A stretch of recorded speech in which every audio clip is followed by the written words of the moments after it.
Hello everyone, welcome to Celestine Expressive Arts, Therapeutic Expressive Arts. Okay, this is the third time I'm recording this. This is July 2026 monthly reflection. I did pull cards before that were pretty on point, but I thought let's give it another, another shot. We got a card. The Creator, yes baby. We got what is it they say? Three's a charm. Three times a charm or something like that. I mean, we got a card that just popped out. So, and I feel that July definitely holds a lot of creator energy. I'm not gonna lie, the astrology is very, very complex. There's this transit with the outer planets that they're calling the basket aspects or transit or something like that. All these outer planets are creating this really interesting geometric like alignment, and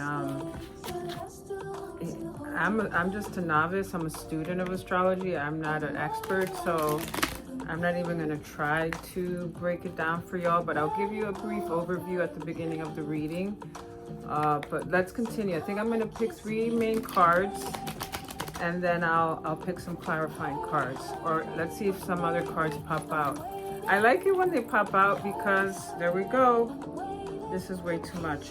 Oh my God, conditioning came out in that previous reading that I told you, so it's still prominent.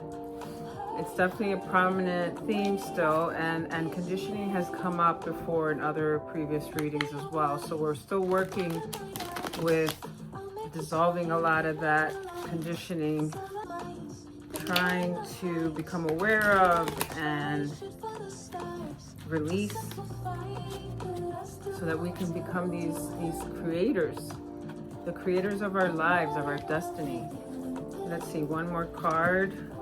Sometimes they don't pop out. But as I was saying, yeah, the astrology for July is just going to be like, whoo, a lot going on. But we're moving into Leo season, which is great. Jupiter just went into Leo. We got a lot of that fiery, creative, sociable energy. There's something around visibility, being seen, sharing ourselves, sharing our work. I'm going to have to pull one. Let's see what we get. Success. All right, very different vibe from what I pulled before. So we got conditioning, creator, and success. I'm gonna pull some clarifying cards. I won't flip them now. All right, so let's quickly go over the astrology. We have this special rare like alignment with the outer planets. It's called it's forming like a basket alignment, it's called. That's what the astrologers are calling it.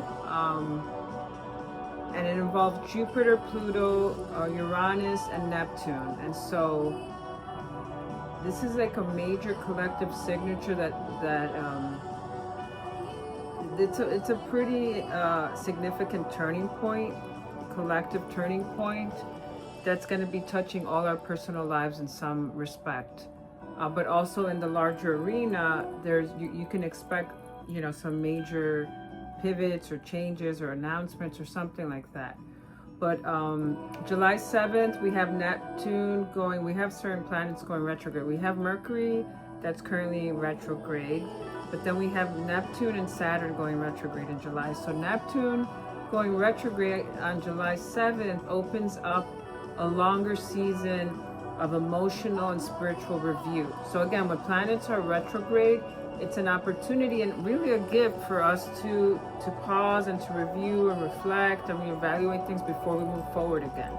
So what I had said in previous reading is that we constantly have through our journey, through these transits, moments of pauses to stop, to reflect, to review, and then moving forward again, right? So it's like this stepping back and then moving forward. So this can dissolve a lot of old illusions. And I think, look, with the conditioning card, definitely, I think that the conditioning card is connected to those retrogrades. So it's about dissolving old illusions, old conditioning, habits, ways of thinking, It's inviting us to be more honest in relationships, not only with others, but the relationship we have with ourselves. Being honest about our dreams, our ideals. Maybe our dreams have changed. Maybe our goals have changed.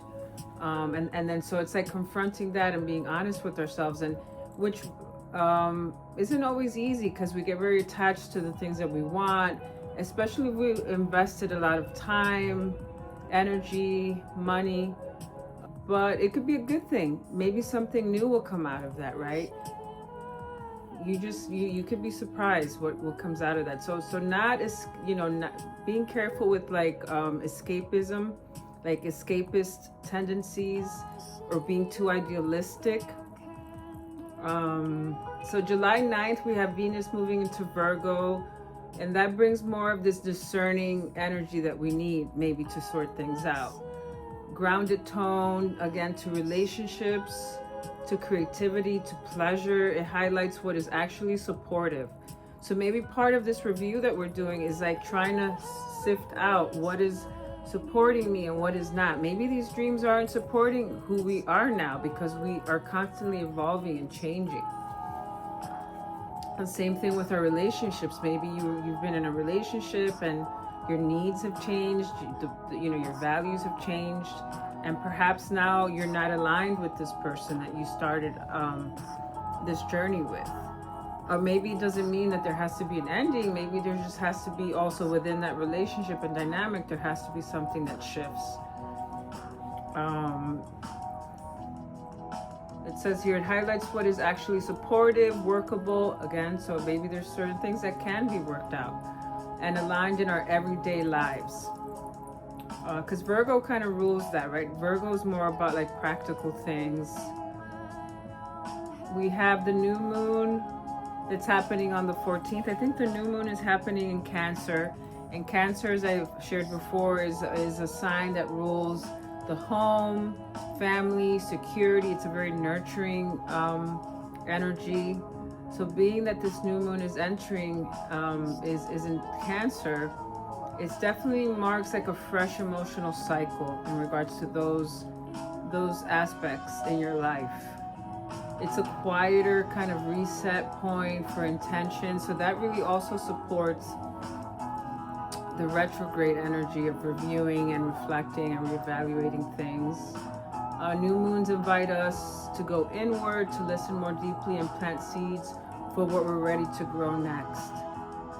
And then later in the month, we have Sun going into Leo, which is great. We just had Jupiter go into Leo, so it's very dynamic energy. And Leo is all about socializing, being visible, being seen, creativity too. So yeah, so the Leo season opens on the 22nd. This shifts the tone into something more expressive, more heart-centered, because if you think of the Leo lion, it reminds me of the Wizard of Oz. It's all about the heart. A time that emphasizes creativity, courage, and being seen more fully as we are, fully as our authentic selves. Mercury then, yay, stations direct, because right now it's retrograde, and that's great because that opens up, again, momentum. Once we get that clarity after our review, we gradually get that clarity to move forward, and it has to do with communication, because I think it's in Gemini, and Gemini rules communication, thinking. So maybe something, we're going to have some sort of like aha moment or insight that's going to shift our direction forward. Anything to do with communication, maybe our communication in our relationships are going to open up, and they're going to be flowing with more ease. Planning, so maybe there's, at this point now, it's a great time to start implementing and planning things for this, whatever shifted for you at this cycle. And decision making, maybe there's going to be some important decisions to make, maybe about ending a relationship, maybe about shifting a relationship, maybe about relocating, about career, about work. Many different ways that this could play out for different people. On the 26th, we have now Saturn, as I was saying, going retrograde, beginning a slower, deeper period of karmic review. And then I want to mention that a lot of these transits go with this creator energy, right? We're the creators of our own life and destiny. So we're trying to release this conditioning in order to be these sovereign beings and to be able to create, you know, the life that we envision. Is it going to be easy? No, it's never easy. Life is not easy. Being human is not easy, but it's also beautiful, and it's, you know, and there's opportunities to really connect to our own power, to love, to, you know, this creation energy, to different experiences, to wonderful people, community. And that's what we're trying to do. We're trying to sort that out and realign these things in our lives. And I feel like that's been the overarching kind of path for us in 2026. I can't believe, as I said in my post, it's like we're already halfway through the year. And I myself was looking through the previous readings just to make connections. And it has been about that. It's been about realignment, reviewing, letting go of things that don't serve us anymore, getting clear on who we are and what we want. And that's a constant. You know, we go through different stages and cycles of that throughout our lives, right? In our 20s, in our 30s, in our 40s, in our 50s, on and on and on. So karmic review, karmic release, maybe, because conditioning has a lot to do with karma as well, karmic lessons. Saturn retrograde brings us back to questions of responsibility. So being a creator takes responsibility. You're taking your power back and you're saying like, okay, things are not playing out the way I want, or I don't feel fulfilled, or something's missing, or something or other, right? Or I want to, you know, what's important to me now at this point in my life is different from when I was in my 20s. And so how can I figure that out and then redirect my life and my energy and my attention towards that? Boundaries always comes up because, you know, it's a constant too. You know, we're social creatures and we're always dealing with relationships and others, you know, and work and our personal lives, strangers. Like as I've been traveling, it's been interesting because I don't speak the language, I don't speak Portuguese, and to see how that plays out with boundaries and communication and understanding and connecting. So, you know, boundaries have to sometimes be set. That's how we get our needs met. That's how we communicate to others. Like, this is working for me, this is not. I need this, I don't need that. Maybe our boundaries have changed, right? Within a relationship. Long-term commitments and because then again, we're in these planets are retrograde, so maybe we're renegotiating these boundaries with ourselves and then with others. The structures we're building, we've talked about that restructuring. There's a lot of restructuring and reorientation. So there's a lot of stuff that's being dismantled and unpacked and sorted out, and then we're rebuilding a new structure for ourselves. And I'm calling this reading The Road Less Traveled because we're realizing that maybe the path that we've been on is not the path that we want to be on anymore. You know, maybe it's the path that others told us we had to be on. Maybe it's a path that our partner was on, and so we were kind of with them on that path, and now we're at a crossroads where we're trying to decide if we want to continue on that road. And most likely there's going to definitely be like some sort of pivot for most of us. And this restructuring of our lives. Let's see what else. The full moon. We end the month with the full moon.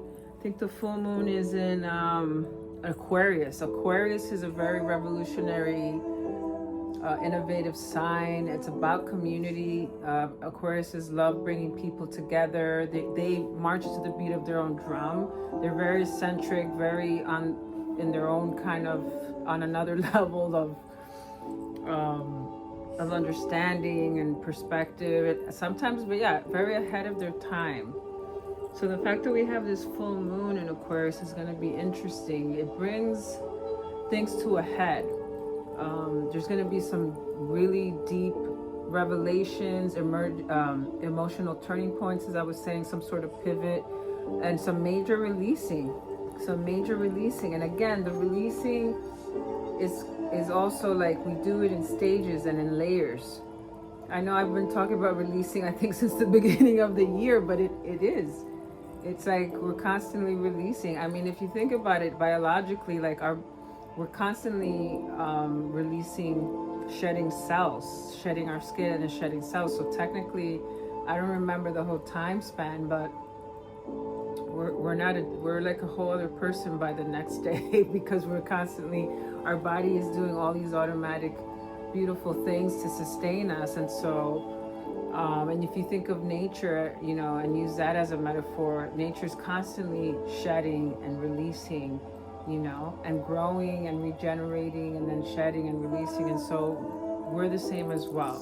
So there's going to be another opportunity for a major release, to make space for something new. And that's going to be on July 29th. And then full moons illuminate things in our lives, right? Things that have been maybe hidden or that we weren't clear about or we were confused about. And so it's going to illuminate what has been growing under the surface, because that's been a major theme too, where a lot of the shifting and changing, maybe if we don't see it externally yet in our world, it's been happening more under the surface, internally. This restructuring that's been happening more internally within us, within our own thinking, our minds, our hearts. But I like the way it ends. It ends with success. This is the 6 of Wands. So it's a great way to kind of end this. You know, we start with this, right? Stuff that we're still working on in order to move and shift into this new role of creator. And then there's going to be some level of success, you know, some sort of reward at the end for us. And that's going to, again, look different for everyone else, for everyone. So yeah, things growing under the surface all month and what needs to shift and to be let go. Let go to shift into this, right? So this is like the end of an era. And I think I titled one of my readings, Brave New World. It's like, there's a new world emerging. I mean, we could see it happening already. Like throughout history, there's always these pinnacle moments where major changes happen in technology and in many different arenas, politically, consciously. Again, we're talking about the collective consciousness or unconsciousness. So there's going to be something, because that's part of what culture is. Some major change. It's the end of an era and the beginning of a new one. We're moving into the future. I mean, look at what's happening within technology and science and medicine and all kinds of different things. It speaks to a big shift in how we organize power, how we make meaning, and the way we use our imagination on a collective level. So again, we have this creator energy going on, and we've gotten that energy a lot throughout the last months as well. So I think that's a good overview of the astrology. Let's get into the cards now. So I pulled some clarification cards. Let's see what we got. So for conditioning, well, I don't know. I might rearrange the cards based on the story that's weaving itself out. I like to kind of keep it fluid. We got experiencing. We've gotten this card before too. This is 3 of Wands. So already we have 3 wands. It's a very wand heavy reading. Reflection. Woo! The Master. Wow, I hardly ever pull this card. I definitely feel like that goes with the creator. So I'm going to keep that one there. Experiencing might go with conditioning, I think. And let's see the last card. Sorrow. That kind of threw me off. Sorrow with success. Success and sorrow. I think I'm going to pull another card for this sorrow. Let's see. Maybe the sorrow goes with the conditioning. And experiencing goes with success. Because those are 2 wand cards. But let's see, any additional information you can give us on the sorrow card? Let's see.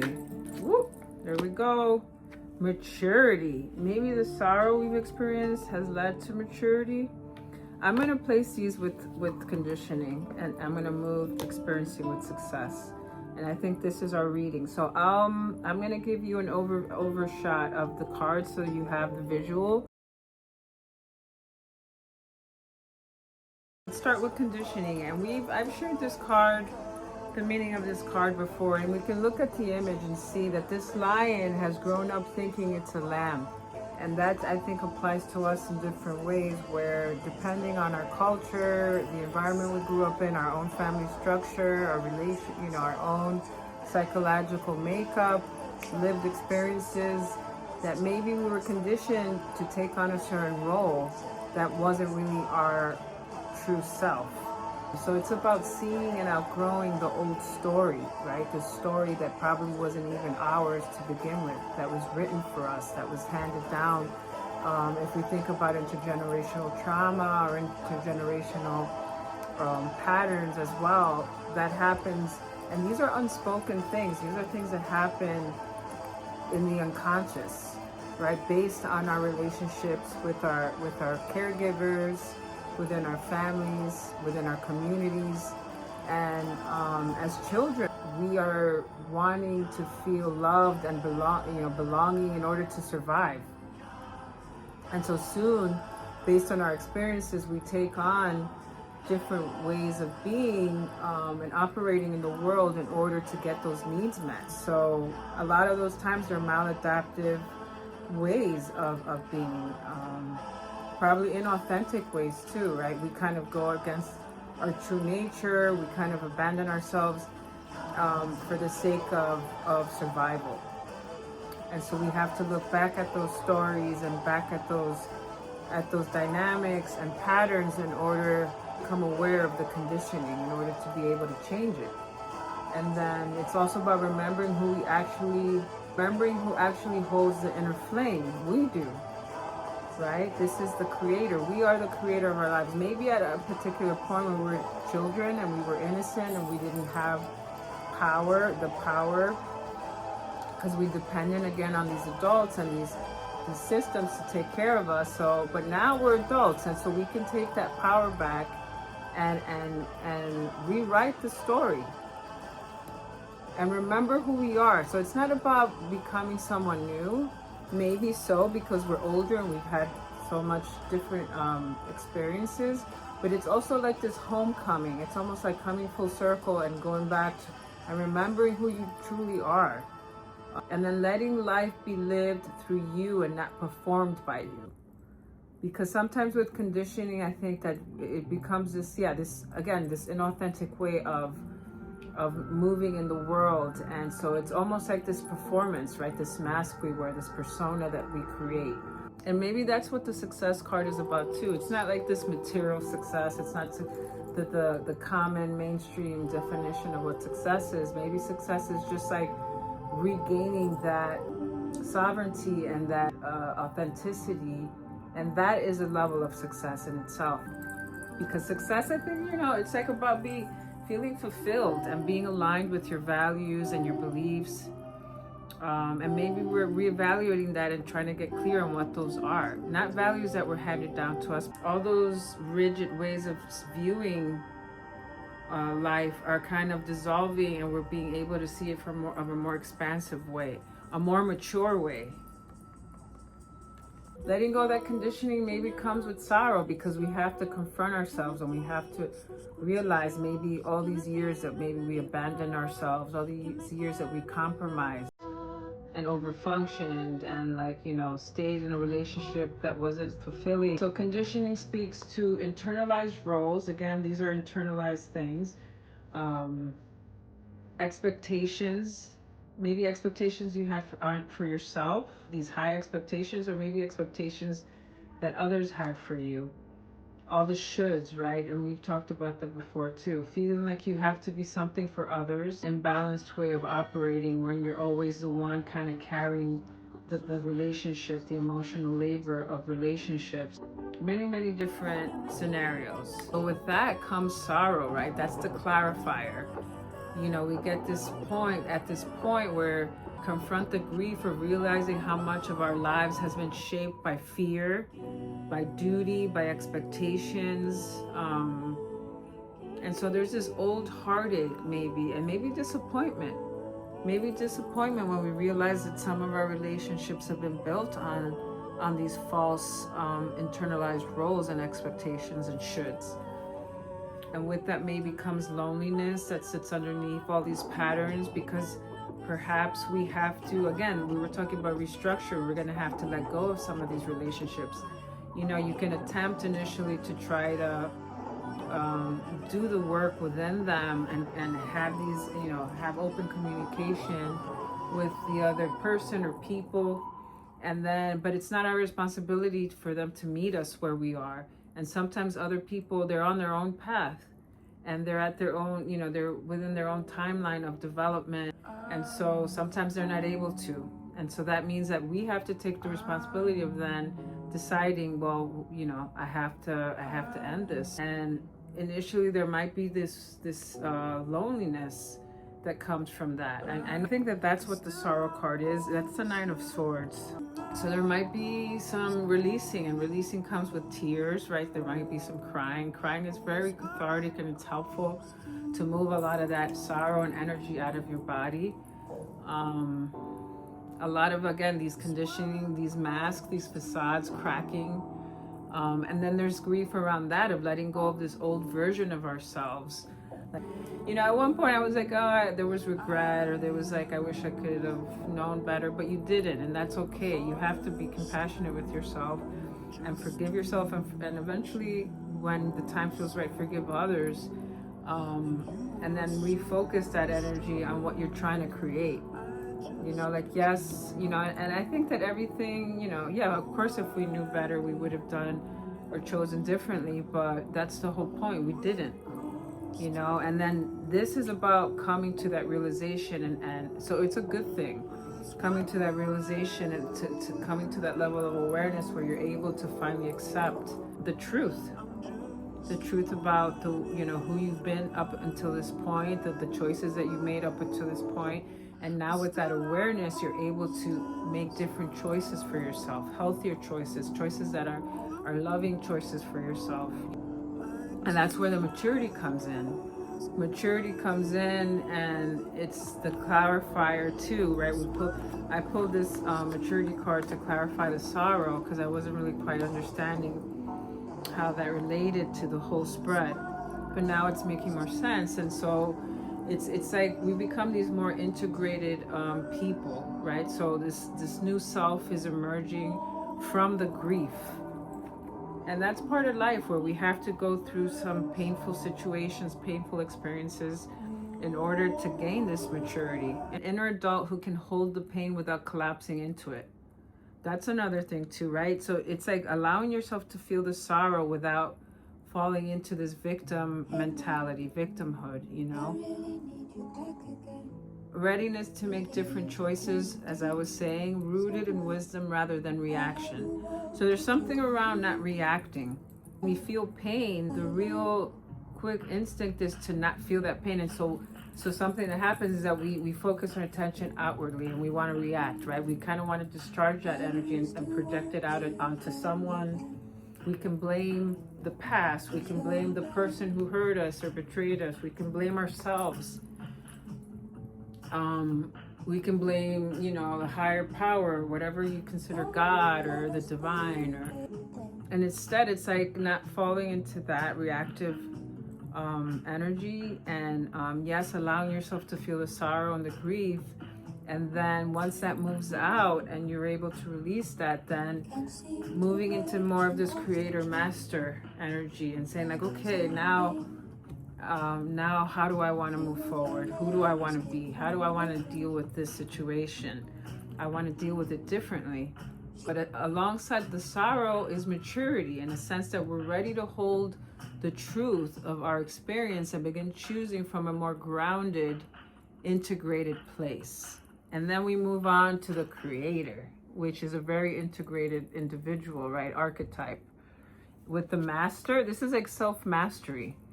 Us mastering our internal selves, which helps us navigate the external world. Creation isn't just about like art or or anything like that. It's also about owning our own inner fire, our own agency, and our own life force, right? Recognizing that you participate in shaping your reality. We are the creators of our own destiny. Even though it might not seem like that sometimes, there are oppressing forces and forces that try to keep us down. But it doesn't mean that we don't have some sense of agency. We always have a choice, even though it might not seem that way at the moment. With time, if we're able to sit with it and really reflect and try to be honest with ourselves, we realize we do have a choice. It might take time to make that choice, to make that final decision, but we do have a choice. Moving from the victim of conditioning to a co-creator of our lives, co-creators of meaning, bringing that meaning into our lives. And then the Master card, which is the clarifying card, is goes even deeper, and not from this egoic place, right? It's not like the master, over someone, controlling someone. Sometimes there's other forces at play. So it's also learning to like be receptive and be fluid and be observant to those forces and aligning with them in some way. And that's also mastery, right? Mastering the energies that are also within your own environment and reality. So it's a glimpse into inner mastery, not from an egoic way, but as presence, right? Presence. I've been thinking about my relationship to social media, and while I've been on this trip, and I really am not aligning. This is something that I could apply to this reading for me, and I just don't feel like I want to be a part of it. It's become so homogenized and so superficial and shallow. It's all about becoming like some sort of influencer or like, selling your brand. I'm trying to change my relationship to social media. Our attention, the power of attention. It's like social media and technology is trying to harvest our attention. I'm like feeding this machine all my ideas and my creations, and we're kind of being ruled by this machine, its algorithms. And there's so much research right now that's documenting how horrible social media is. But so it's owning our inner fire and taking our agency back, taking our life force back that's being sucked into these little screens. Recognizing that you participate in shaping your reality, moving from victim of conditioning to co-creator of meaning. And then so with the Master card, the Master is not tossed by every emotion and story, right? This archetype, this person has mastered their internal state, their emotions. They've taken ownership of their story, of like who they are. They're clear about who they are, and they're clear about what they believe in and what their values are. It also represents like a teacher role, but not like again, it's not like from this egoic way. It's not like being a teacher to others, which it could be. Maybe you're a mentor of some sort, or maybe you'll meet a mentor. But I think it's like connecting to the teacher within. Connecting to the teacher within who has seen so many cycles. We've been through so many different cycles. We've been through so many different experiences. And so it's like learning from those experiences. Life is our teacher. Our relationships are our teacher. Every person that we meet is a teacher to us. And so learning from those experiences and using it for our own, not advantage, for our own evolution, for our own growth. And it says here, doesn't need to dramatize them.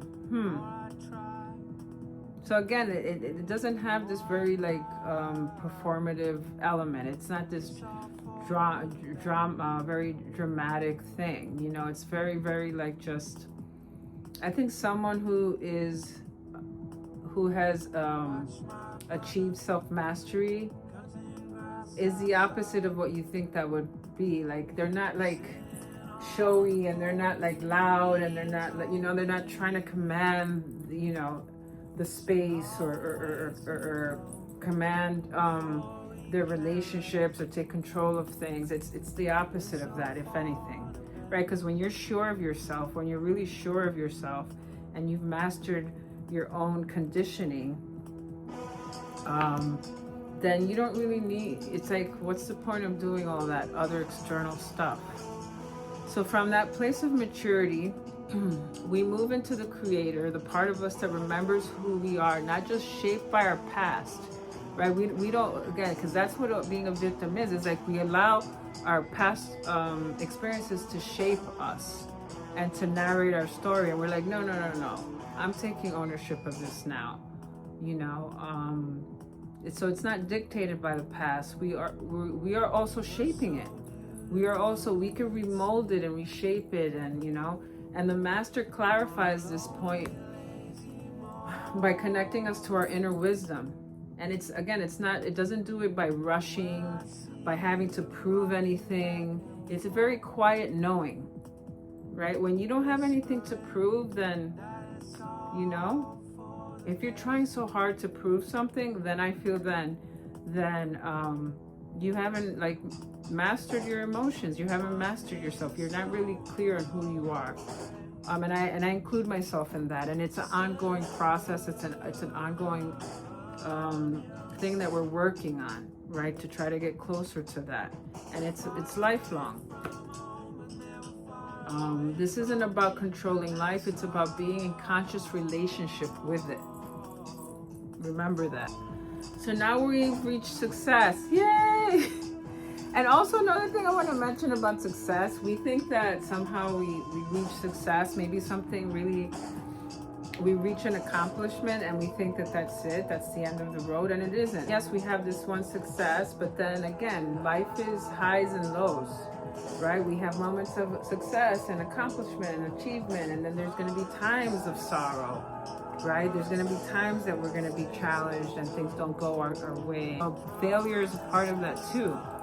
So there's going to be moments of success and there's going to be moments of failure, and we try to learn from our failures and see like, oh, how can I do things differently next time? And so with the success card, this could be a burst of confidence, because that's another thing. Maybe it's not a particular specific success or something, or some sort of accomplishment, but it could be just you feeling more confident about yourself, and maybe that connects with the Jupiter and Leo, and us moving into Leo season where we're being more, wanting to be more visible in, you know, sharing more of ourselves, sharing more of our voice. And so maybe that's a part of it, of like, you know, feeling more confident enough to do that. It's also about joy, and it is about recognition. And again, it doesn't have to be this dramatized level of recognition or visibility. It could just be maybe being appreciated in your relationships, maybe your partner appreciating you and being seen and recognized within those smaller circles, within your community, you know, a lot of different things. The feeling of being carried by momentum, maybe something's picking up now. It is the summer, and it's like, maybe something's picking up that you've been working on, you know, getting busier for you in a good way. It can also be, it says colorful celebratory moment after a long inner process. I feel like that's been the thing for me that I've been trying to feel comfortable with. Like, I'm on this trip that I wanted to gift myself. It's been hard for me to allow myself to really fully enjoy it, right? This old conditioning of guilt, you know, has come up for me, and it's been interesting. And so allowing myself to celebrate myself. 3 years of hard work, you know, of graduate school. That shit was not easy. It was a big sacrifice.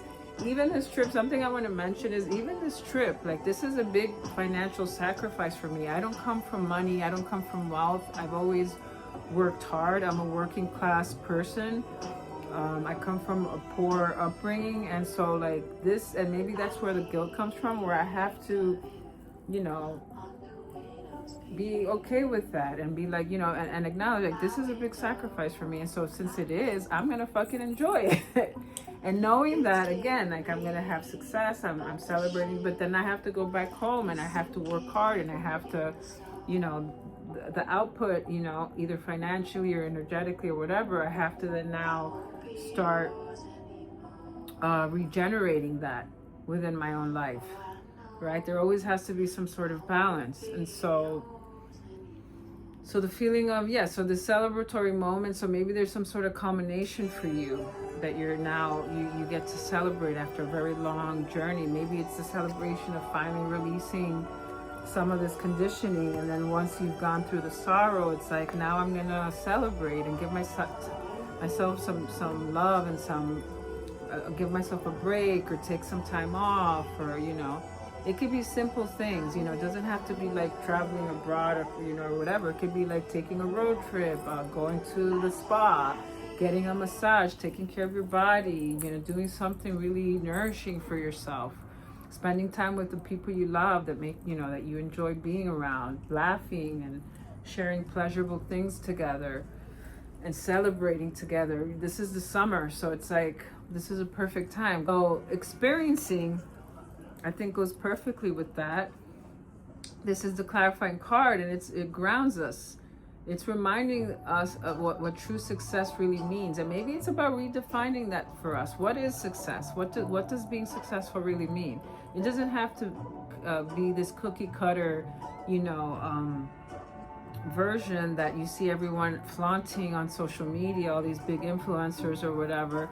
It could just be success. Again, it could be very, very beautiful, ordinary, mundane things, you know? So reminding us that true success is being present to life as it unfolds. Valuing lived sensory relational experiences over achievement. For sure, suggesting that success this month looks like full-hearted participation. That's another thing. To be successful, success is about participating. You know, I've been thinking about that in relation to social media. Like, I don't want to keep consuming. So it's like full-hearted participation, and it's not about perfection, and it's not about, you know, again, this rigid way of approaching it. It's about staying open to the present. And how things unfold, and what is presented to you through people, through places, through things, through feelings, things that are coming and rising up from, you like that? So let's wrap this up. Saturn's calling us to grow up emotionally. That's these cards here. Right? You're no sheep, you're a fucking lion. Remember that. And, you know, yes, yeah, maybe you're feeling like, man, I should have realized this sooner, but it's okay, you know? It's okay to feel the sorrow of that, the grief of that, because then that's going to deliver you the maturity you need to become the creator of your life. And then creator and master echoes the outer planet, this basket alignment that's happening. It's a very rare alignment.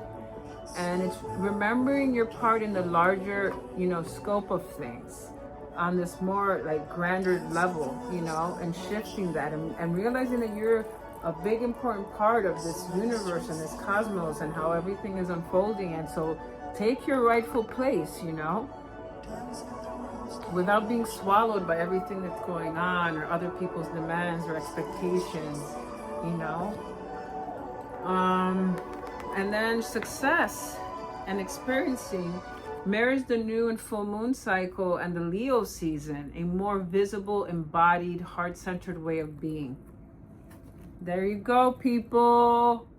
July's gonna be popping. Woo! Try to stay grounded. Try to, you know, try not to be reactive. Try to connect to these archetypes, which we all possess these creator, you know, the creator archetype within us, and we could all, you know, we're all on this path to master, you know, ourselves, our own mind, our own consciousness, and that would lead us to our own definition of what we consider success. But it's also about being in the present moment and experiencing life, all of life, sometimes the sorrows, sometimes the successes, And it's going to be like that, this roller coaster, and just like enjoy the ride as much as you can, and be open to it and stay curious. All right, much love. Thank you for being here with me. If you're really enjoying the content, please join the community. Wishing you all a beautiful July. Enjoy your summers. Bye.